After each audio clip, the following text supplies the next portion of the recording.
Iran ও লেবাননে যুক্তরাষ্ট্র ও ইসরায়েলের হামলার পর বদলে যাচ্ছে পুরো ওয়েস্ট এশিয়ার রাজনীতির চিত্র। যুদ্ধের ধরন, কৌশল, শত্রু মিত্র এসব ধারণায়ও পরিবর্তন এসেছে। এই যুদ্ধের ফলে টালমাটাল বৈশ্বিক জ্বালানি বাজারও।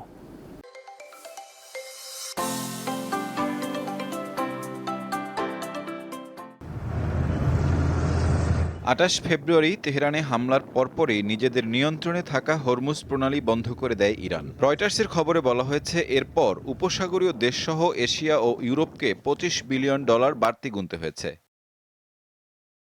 মার্কিন ও ইসরায়েলি পদক্ষেপকে প্রকাশ্যে সমর্থন করা থেকে বিরত থেকেছে তাদের দীর্ঘদিনের মিত্ররা। দ্য গার্ডিয়ানের খবরে বলা হয়েছে, ইরানে হামলা চালাতে যুক্তরাষ্ট্রকে নিজেদের ঘাঁটি ব্যবহারের অনুমতি দেয়নি সংযুক্ত আরব আমিরাত ও সৌদি আরব।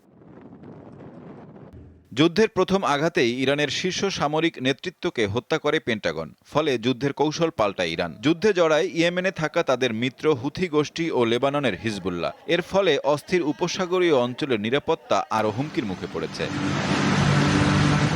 যুদ্ধ থামাতে অস্ত্রবিরতির উদ্যোগ নেওয়া হলেও আসলে সংঘাত থামেনি। আলোচনা চললেও অব্যাহত আছে হুমকি আর পাল্টা হুমকি। ডক্টরস উইদাউট বর্ডারের তথ্য অনুসারে যুদ্ধবিরতির পরও লেবাননে ইসরায়েলি হামলায় এখন পর্যন্ত 400 থেকে 500 মানুষ প্রাণ হারিয়েছেন। আগে থেকেই অমীমাংসিত বিষয় নিয়ে সংকট আরও ঘনীভূত হয়েছে। এক দেশ আরেক দেশের বিভিন্ন স্থাপনায় নিয়মিত ড্রোন হামলা চালাচ্ছে। আটকে দেওয়া হচ্ছে জাহাজ চলাচল। হরমুজ পারাপারে ধার্য করা হয়েছে টোল।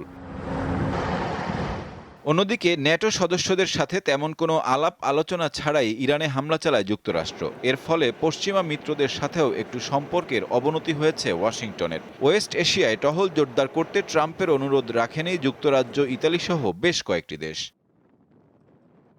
সাইফুর রহমান শিশির, দীপ্ত বার্তাকক্ষ।